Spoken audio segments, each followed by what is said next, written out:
What is going on, guys? Welcome back to the channel.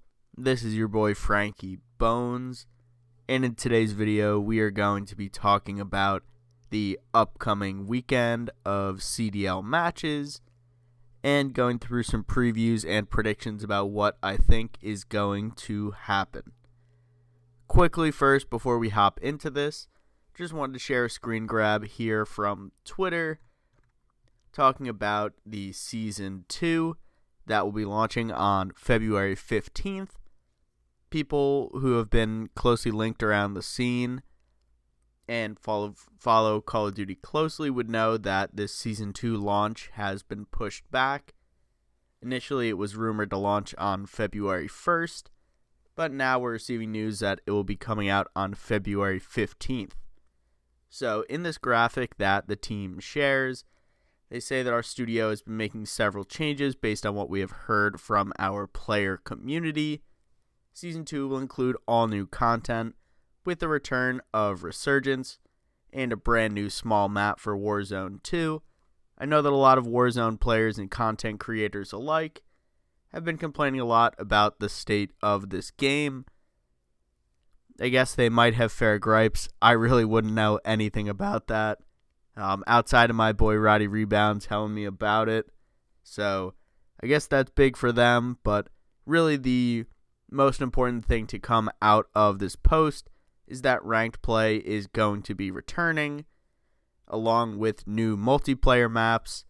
I am praying that there will be another map that they can add into the CDL rotation, new modes, weapons, and much more, telling us to stay tuned for additional intel. So, fingers crossed the ranked is going to come out and be operating fine. I really wish they would have put an emphasis on this to get this out at launch. Clearly, it's been done for a while, the ranked play system, but they didn't want to release it by itself in order to, I guess, create a better image for the studio. I'm really not sure why. I guess there's definitely some sort of reason why it hasn't been launched yet. I don't think it's because it wasn't finished. I think they wanted to make it a part of a larger update to make sure that, I guess, the greater community understands that they've been working hard on the game, even though we know that there have been clearly plenty of frustrations going on around both the Warzone community, from what I've heard, as well as the Modern Warfare 2 community as well. So now we're going to go on to the matches. I'll pull up a quick graphic here of the matches that are going to be going down this weekend, break down by day, and give you guys some predictions of what we think is going to happen. So the first matchup that we have on Friday, which is January 20th, is going to be NYSL versus Florida. These matches are all going to start at 3 p.m. Eastern. So when I go through, I'm just going to be reading these off in Eastern Standard Times, as that is where I'm at. And you guys can adjust accordingly. Pacific Time is going to be 3 hours behind. Texas is going to be 1 hour behind, etc. So for this first matchup, NYSL and Florida, I think that this is going to be an NYSL 3-0 personally. Looking deeper into the stats, NYSL has already played Florida twice. They are 2-0. But I think that this is going to be a sweep because Florida still continues to find an identity in the respawn game modes. I think that the slaying power for New York is way too high, and that Florida's not going to be able to keep up. And realistically, looking at the maps that Florida is really good at, even in Search and Destroy and Control, New York almost auto-bans El Asilo, and that does not bode well for Florida. Yes, they are a great Search and Destroy team, and I'm sure that they would be able to play well on other maps, as the stats will show, but NYSL has basically auto-vetoed El Asilo. They've done so 10 times so far. I think they've played about 14 matches or so just about every single time they're going to be banning that when they have the opportunity. So in that regard, I'll take NYSL 3-0. For the next match, we have a banger. Like we were talking about a little bit in the SCUMP video, we have Seattle Surge versus Optic Texas. These two teams have not yet to play, but the hot stove, I would say, is definitely turned on with all the drama going on between Hector and the Seattle Surge camp in regards to how the negotiations were handled for Pred and so on and so on. I think that this is going to be a really good matchup. I have Optic Texas winning this matchup 3-2 personally. Might be a little bit of home bias, but I'll get into a little bit of why I think that this is going to be the case. So, looking at the different statistics from the Seattle team and the Optic team and sort of comparing to what I think will happen, what game modes, what maps we're going to see on what game modes, things like that. Seattle auto vetoes Hydro hardpoint, essentially. I think that this is good for Optic. Although it is a little bit random, I think that there definitely is still a method to the madness. Clearly, they're not super comfortable on this map, and I think that having this map out of the pool is just sort of a wash for both teams, and I think that that personally is going to favor Optic Texas because of their team coming back together and reforming with Brandon Dashy. I think that the less maps that they have to work on going into this match, they probably know that they're not going to play a Hydro hardpoint. So the ultimate question in this matchup is who's going to win these search and destroys, because both teams have not played very well in search and destroy, to be honest. I know that Optic last week clutched up in a Game 5 against Boston, but Seattle continues to really struggle in this game mode. I think we could ultimately see a split, which is why I have Optic 3-2. I think that Optic is still trying to get their legs under them, get reps together. They're only going to have about 4 days of practice heading up until this matchup. Brandon Dashy, I believe, was tweeting today that he's flying back to Texas today from Canada, so that is a good start. We do know that Illy is still in Canada for now, so the practice may be a little bit compromised at this point. I believe that he has been playing any scrims or anything like that out of the Toronto headquarters from the Toronto Ultra, which is incredibly tippable. I know the Aches has been going on about how they don't respect Optic and they don't feel them as a competitor, things like that. I think Pat's reading too far into it. I think that it's really the right thing to do, and ultimately it's not going to matter in the end, which is sort of his point, but I think he was being a little disrespectful in regards to the means to the end there with him practicing and playing out of their facility. So another thing, obviously the Optic roster, I think it's going to be fine, but the last point I want to talk about is that I don't think Mac is going to be able to keep up with Hook and Shotzi. We've seen in the past that although when Mac does play well, this team almost always does win. I don't think that he's going to be able to keep up with the pacing of Shotzi and Hook. Yes, they do have Pred, which is massive, but I think that it's going to end up being like a 2v1, 1.5. I just don't think that he's going to bring enough firepower. I think that, with Lamar, I think that, the ARs are about the same, I would say, right now in terms of firepower and things like that, ability to play. I do love Lamar as a leader, but I just think that it's not going to be enough ultimately, and I think that Optic is going to win the Game 5 search. Maybe that's their new identity. So, moving on to the last matchup on Friday, which will be at about 6 p.m. Eastern Time, with that Seattle and Optic game being around 4:30. We have the Los Angeles Thieves versus the Toronto Ultra.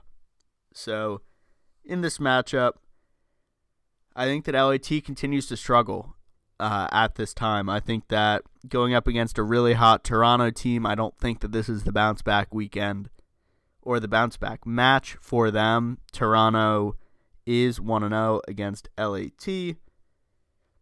But I think that Toronto is just going to be too much. They have a ton of firepower and respawns. I think that LAT still a little bit discombobulated on where their team is going to line up, some of their strategies, some of their maps that they feel most comfortable on. I just don't think that they're very consistent. And as a result of this, I think Toronto is very consistent. I think that they're trending upward in all of their game modes. I think Scrappy was talking about in his post-game interview last weekend.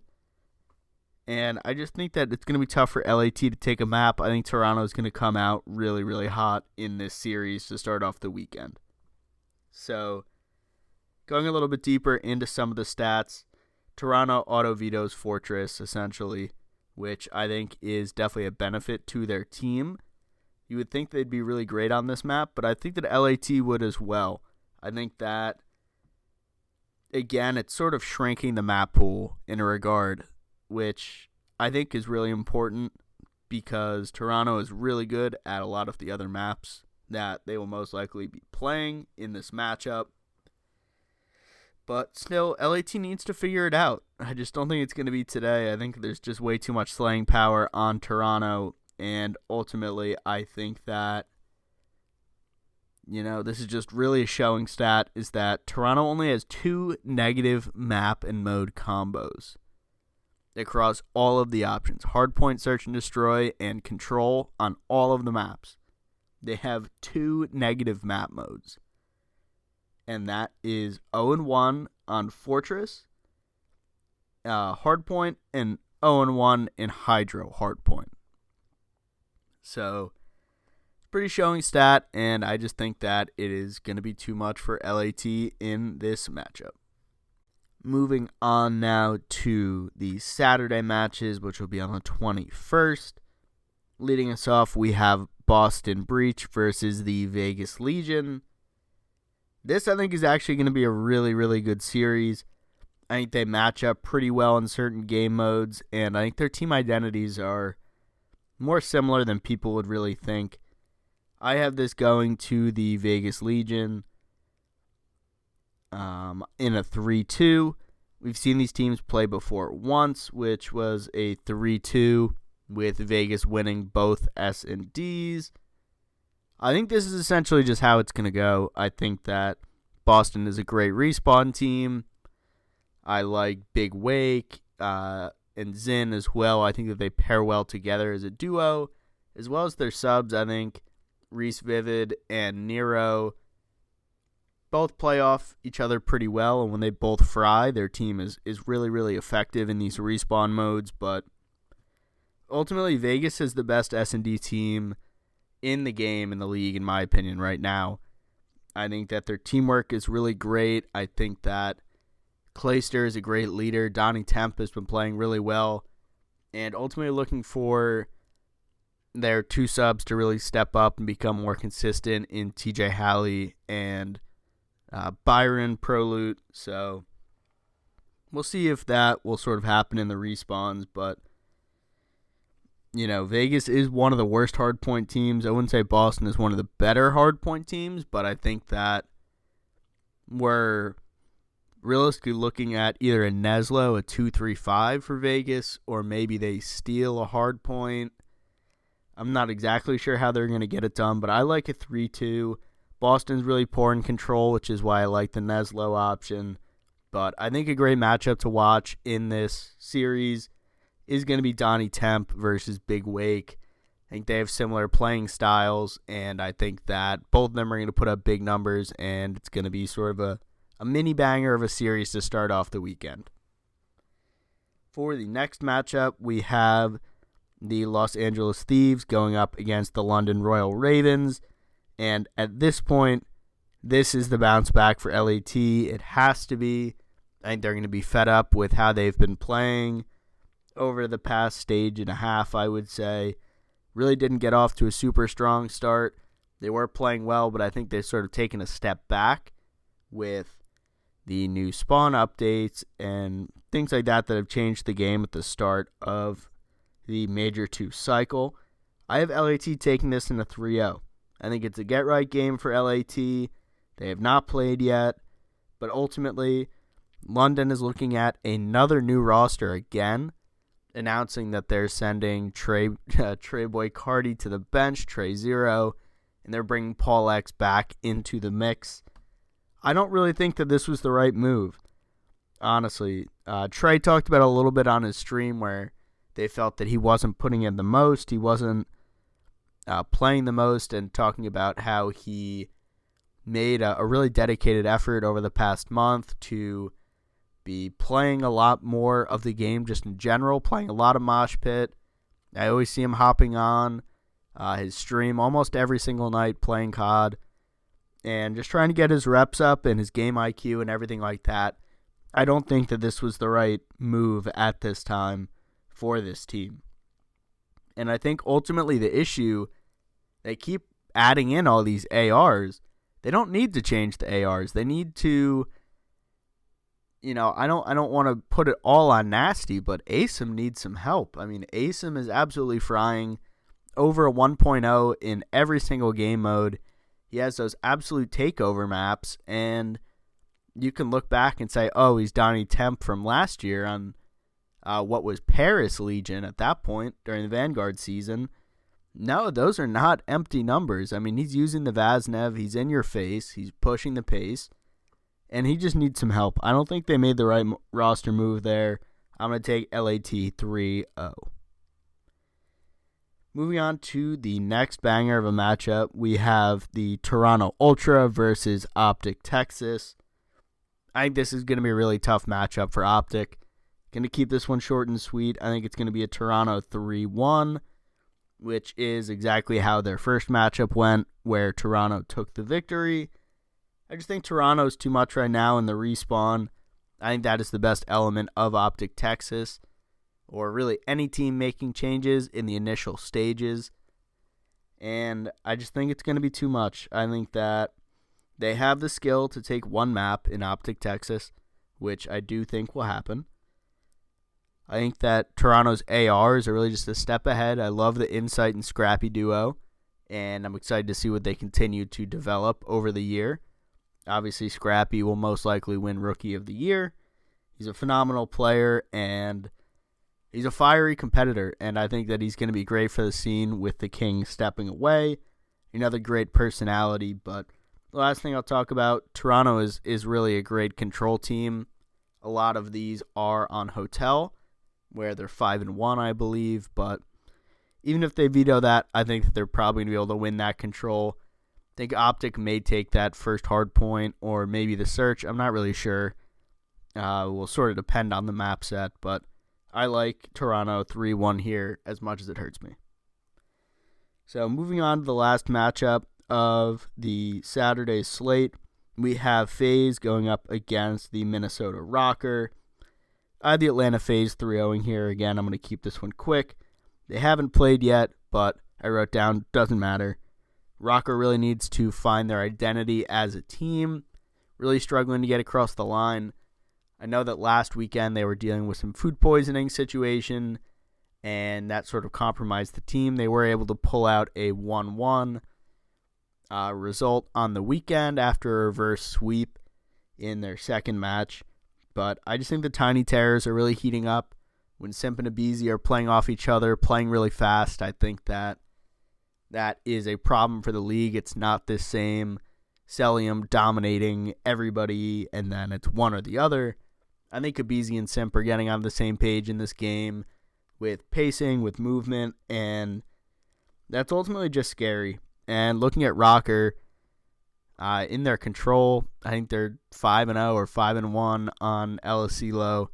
Obviously should be one less because of the whole SAE Optic situation.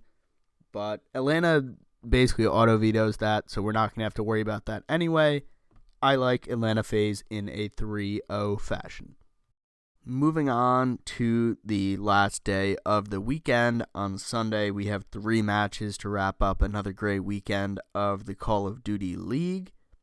And for the first matchup, we have Las Vegas Legion going up against the London Royal Ravens. They have yet to play on the young season, but I like Vegas here in a 3-1. I hate to keep beating up on London, but I just really don't like the move, and I can't force myself to buy into it. I think that there could be a little bit of a honeymoon period here at some point in one of these game modes. It's not going to be the search and destroy. Again, talking about how Vegas is the best S&D team in the league right now. But I think Vegas could lose the control again. These are, not sure statistically the two worst, but they are two of the bottom three teams, I would say, in control statistically. And I just think that London might be able to get a little Fugazi cheese. I'm not sure exactly, any maps or modes or anything like that. I'm recording this on Thursday to get it out for you guys for a little bit of time if you guys are going over to Prize Picks, anything like that, or if you just care about my opinion, that'd be really cool too. But I like Vegas in a 3-1 here. I like the teamwork. I like how Clay and Donnie Temp are bouncing off each other. Definitely some fierceness, and that you've always seen that with Clay, but I just think I hate to say too much for Vegas, or too much for London, with Vegas staring them down, but I'll take Vegas 3-1. Moving on to the second set that we have on this fine Sunday, we have the Los Angeles Guerrillas going up against the Minnesota Rocker, and unfortunately for Rocker, I have them dropping this one as well. I have LAG in a 3-1 fashion. Looking back at any previous statistics, Minnesota did win the first matchup between these two teams, but this was during Major 1, and like we've sort of noted, there's been a lot of changes to the gameplay and how the game plays, and how teams play overall since then, with the changes starting in the Major 2 cycle.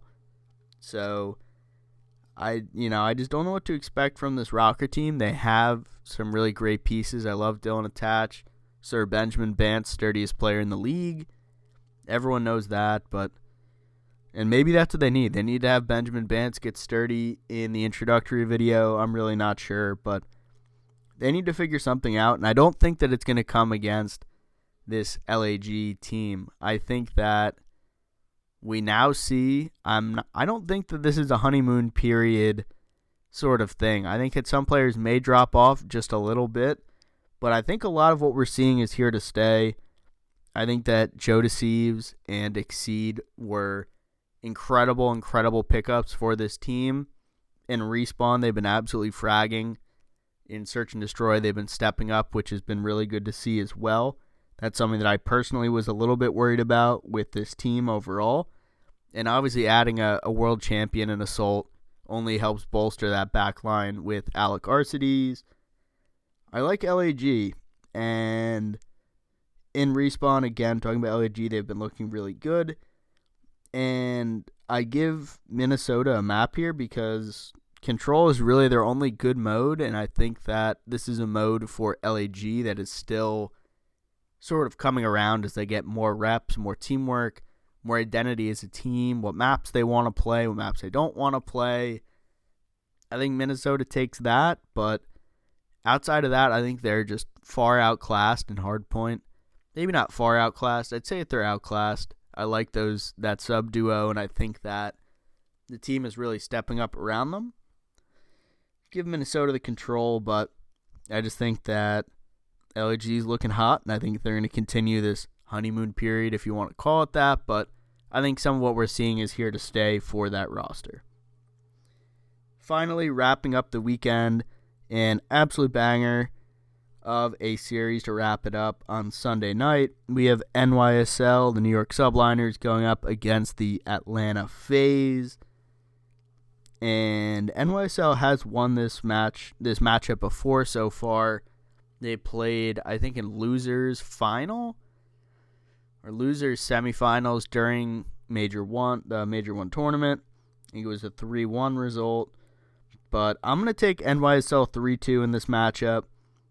A couple of notes that I've written down. Best matchup of the weekend. That cannot be understated. There may end up being some surprise bangers, but I think that we're locked and loaded for a really, really great end of the weekend. I think these Sunday matchups could actually be really feisty and see some crazy results as well. But I think that this is going to be a great battle of the sub duos. we have Hydra, and we have Kismet, the Bulldog, going up against the Tiny Terrors in Simp and Abizi. I think it's really just going to be a grinder of a match. Interested to see some of the maps that we're going to see in this set. People may be trying to push the map pool. This is going to be their second match. There will be some familiarity and a matchup that we may see later at Major 2 in Boston, so they may try and switch some things up. I think that they're going to split S&Ds, and I think New York's going to ultimately end up winning one more respawn. I think that although Atlanta FaZe has looked really good at search so far to start the year, I think a lot of that falls on the shoulders of Abizi, and I think that New York may be cooking up some way to slow him down. I think that a lot of their success has been on Embassy. I think they may try and avoid that map and see if they can find some sort of situational advantage to be able to slow him down. And I think that ultimately just New York is able to win one more respawn. I think it's going to be really mixy. It could go either way, but I'm really praying that this match goes 5. It should be a banger, and it should set us up really nicely for this last weekend of matches and sort of propel us into Major 2, which will be up in Boston at the beginning of February. So the last thing that I want to touch upon in this video is talking a little bit about my Breaking Point team, which unfortunately appears to be absolutely canceled. So obviously in great fashion, Patty Akes took SCUMP in his fantasy roster, like most likely a ton of us, because he was at a great price and a lot of people loved him going to the AR. So he tweeted in this graphic, "So I got SCUMP in fantasy. What happens for retirements mid-major at Breaking Point?" Ultimately, they go on to reply and say, "Nothing. Looks like Optic finally got the best of the Slayer." So sort of just a funny play here. Optic being able to get Patty Akes. We know that he is not the biggest Optic fan. He has a lot of history with the Optic organization, competing against them in the past.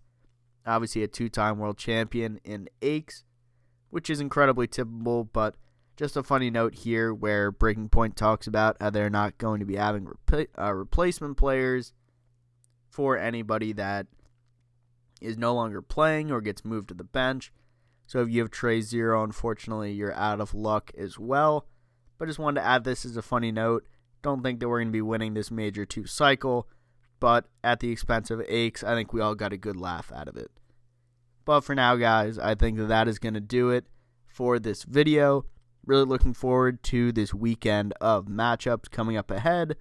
Optics playing twice. We're getting a first look at what this new Optic roster is going to look like without the King. Although it's really sad to see SCUMP has retired.